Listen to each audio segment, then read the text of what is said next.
here at the United States Conference of Mayors, standing here speaking with Mayor Anthony Foxx of Charlotte, North Carolina.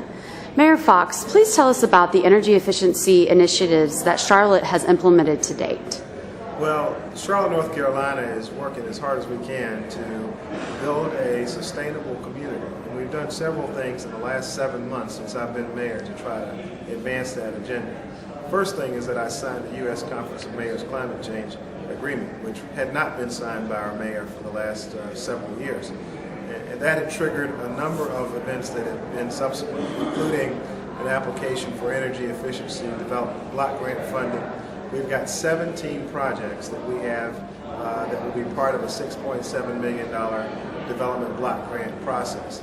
That 17 project list was developed after going out into our community and doing a number of town hall meetings with groups as diverse as the Sierra Club and our local energy provider, Duke Energy, to try to figure out what would have the most impact. So we'll be doing things like finally putting recycling receptacles out on our center city streets, having electric vehicle hookups throughout the city, continuing to do energy retrofit programs with our city buildings, and also a neighborhood challenge grant that will put neighborhoods in competition with each other on reducing greenhouse gas emissions.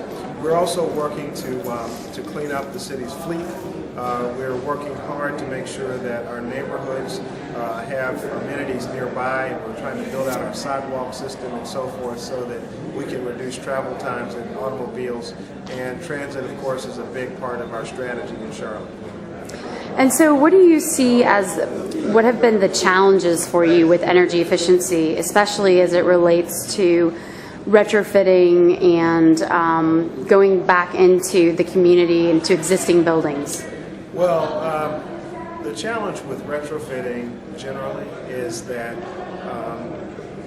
you have to incentivize someone to think about doing it. And within city government, we've paid money to retrofit and done analysis that shows the payback on it.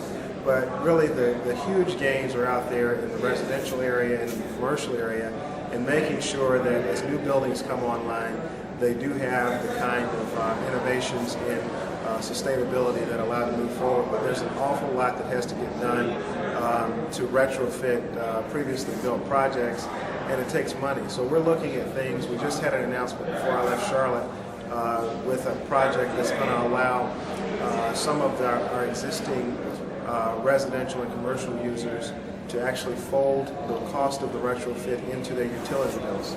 So they'll pay an additional amount that'll amortize over time the cost of actually going through and doing retrofit today, which is a huge benefit. That will create jobs.